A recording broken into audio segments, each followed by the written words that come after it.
Hey everyone, this is Peter McPhail with Lifestyle Properties of Maine. Thanks for joining me today. Windy June day, but beautiful sunshine here, so I'm not going to complain. Madagascal Pond behind me. Madagascal Pond is about an 860 acre pond. It's a warm water pond. Well, good fishing for bass and pickerel. Once in a while you might catch a stray trout early in the year, maybe through the ice, but it's really a warm water pond. I'm standing on the Association Beach, Madagascal Pond Association. We're going to look at a camp today on 13 acres that has the use of the beach here. They pay dues to the road association, so they get to use the beach, but it is not open to the public. So the camp, we're in Burlington, like I said. This is in the northeast corner of the town of Burlington, Penobscot County. The town of Burlington itself, there's probably right around 400 people. I know the last census was in 2020, and that was around 370 people. So maybe 7 people per square mile, not many. But let's head over to the cabin and take a look. Let's talk about getting here to Wilderness Way. From Lincoln, the town of Lincoln, you're gonna head east on Route 6 out to take a right onto the Half Township Road. When you hit the Half Township Road, it's gonna be a gravel road. There's other ways to get here, but I'm going to describe it going that direction. When you turn onto the Half Township Road, you're going to go 4.2 miles, and then you're going to turn right onto the Madagascal Pond Road. So when you get on the Madagascal Pond Road, you're going to go about 1.6 miles. You'll come to the Madagascal Pond Road Association sign. Right there, if you go left, that takes you down to the beach access. But to get to the cabin, Wilderness Way, you're going to go straight. From the Madagascal Pond Association sign, as I said, we go straight. You're going to come to a number of forks in the road, but the key to finding this property, Wilderness Way, if it doesn't, for whatever reason, doesn't show up on your GPS, you're going to be looking for a small hatchet sign with a yellow handle. It'll say Fortin on it, or Paula and Tim, but usually Fortin, black axe on it, head on it with a yellow handle. Just keep following that. It's about 1.5 miles from the association sign into Wilderness Way, and typically there's somebody here in the association in here today, or in the subdivision, but there's a gate right here. You can see the gate's typically closed. So this is closed, typically locked. So obviously if you buy this place, you'd have a key to the gate, and that just ensures privacy. Nobody should be up in here that doesn't own property. Let's head over to the cabin. You're going to go about a little over 3/10 of a mile on Wilderness Way, and the driveway is going to be on the right. As you can see, it's just a grassy little driveway. Cabin right there. Let's go take a look, guys. On the front of the cabin here, guys, we have the cabin itself is livable area is 24 by 24, but we have a 24 by 10 screened-in porch, which in the Maine wilderness definitely is going to come in handy. Got your propane tank here. There is a direct vent heater and a propane fridge. We'll go inside and look at that. On the 10 by 24 porch, this is a great screened-in porch, great place to be, especially this time of year when the bugs are out. But if you had a lot of people here, the cabin itself has 1 bedroom down and a loft bedroom. But you could put a bunch of cots out here to sleep. Your friends that are coming over, let them pitch tents outside, whatever you want to do. But we're going to head inside the cabin, and I'm going to give you a demonstration for anybody that's never used propane lights.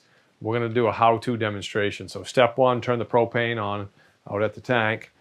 And then we come into the cabin. Here in the kitchen, there you'll see there's going to be a lever on the left side of the light, and it's flicked down. We're just going to, don't touch the mantle, whatever you do, that's brittle. We're going to turn that lever up, and voila, you have light. And these actually give off a fair amount of light. We used to, our camp that we grew up on South Branch Lake, we had like a chandelier, one of those. And we would turn that on at night. We'd play cards, cribbage, poker, whatever at the table. But they do give off decent light and actually give off heat too. So the cabin is wired for a generator. You'll see some outlets as we're walking through. So you have either or option. If you wanted to put some electrical lights up, you could, but right now there's just some outlets for, charging your phones, etc. Now the cabin is heated with this Empire direct vent propane heater, and this thing would blow you out of here in my opinion. So you would not have to worry about being chilly. So here in the living room area, I think if somebody ever said, hey, I want to expand on the cabin, I don't think it'd be a hard job to go off the back of the cabin, or even off the side if you wanted to. The downstairs bedroom here, we've got the bunks in here right now. But a nice private sleeping area for somebody. Throw the kids in here, I guess, right? And upstairs, we'll head up to the loft. Again, I had mentioned there's a propane fridge, unique propane fridge. And these are expensive, guys. I think a model like this, if you had to buy it new, is probably $1,000 to $1,200 would be my guess. And then we do have a propane cook stove. There is no well or septic, so you're going to carry your water in. If you wanted to drill a well and put in a septic, there's cabins here on Wilderness Way that have that. So it's doable for sure. Coming up into the loft area. I remember the cabin that we had on South Branch Lake. Our cabin actually had a tin roof, and all of us boys, Phil and Paul and I, would sleep upstairs in the loft. It was a pretty big cabin, but when it rained, I'd love to hear the sound of that rain hitting that tin roof. It would just put me to sleep. But really, really cool. This one has an asphalt roof, so you wouldn't get that, but that was one of my memories at camp. Share with me one of your memories at camp, something that helps you sleep. And don't put alcohol in there, just something that helps you sleep. Yeah, so let's head outside, take a look out there. So even though we're in the northeast part of Burlington, you would think we don't go through the town of Burlington to get here, the actual village of Burlington. We come through Lincoln, out Route 6, like I had said before. We're really close to the town of Lee. And Lee has a nice little store there in town, gas station. There's a downhill ski area in the town of Lee. But yeah, that's how you'd get here. The town of Burlington, actually, you'd take the Howland exit instead of the Lincoln exit off I-95 to get there. And they put on, for a small town of roughly 400 people, they put on probably one of the best 4th of July parades, small town 4th of July parades. They actually have they'll have a pancake breakfast at the Old Tavern, and the Old Tavern puts that on, or the Historic Society, I think, does. And then the church there in town puts on a strawberry shortcake dessert that they give out. So if you've never been to the Burlington 4th of July parade, put that in there. I know my son and I, we were in that. We had a float. Boys, Carson was probably 10 or 12 at the time. We took second place in the parade. But really neat thing to see. If you've ever been to it, put it in the comments below. But you should check it out. You guys, we'll walk around the yard a little bit here and out into the woods. But the town of Burlington was settled in 1832. It was actually called Hurd's Ridge prior to being Burlington. Tristram Hurd, early non-native settler in 1824, named after him. So the woods here, guys, you get a nice mix. We've got white birch, got some maple in here, some beech. Got some yellow birch in here too. So you'd have plenty of firewood. There's a little mixture of hemlock in here too, but it's a very, very thick forest. So the cabin, guys, was built in 2005. It has been surveyed. You got about 668 feet of frontage on Wilderness Way.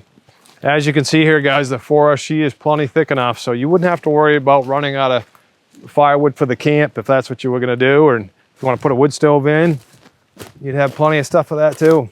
Plenty of wood for that. So we're about an hour and 15 minutes, hour and 20 minutes from the city of Bangor, Bangor International Airport. Boston, Mass is about 4 hours, 45 minutes. And most of that's going to be I-95. So good roads to get here.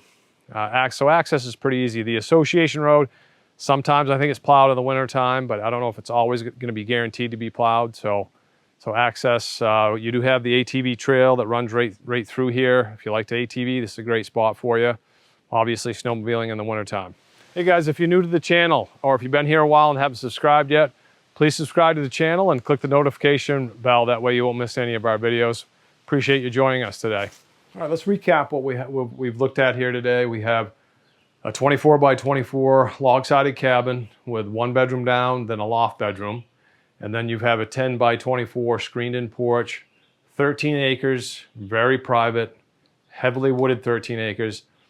And because you're paying dues to the association, they give you the use of the beach that we looked at earlier today. So you kind of get the best of both worlds here, guys. You get a nice wilderness cabin that's very private, and then you get water rights, the use of the beach as well. ATV, great spot for that. So I figure the square footage here, including the loft, but not counting this porch here, you're probably right around 650 square foot cabin. So the price here is $110,000. This has been Peter McPhail with Lifestyle Properties of Maine. Thanks for joining me today, and I hope to see you again real soon.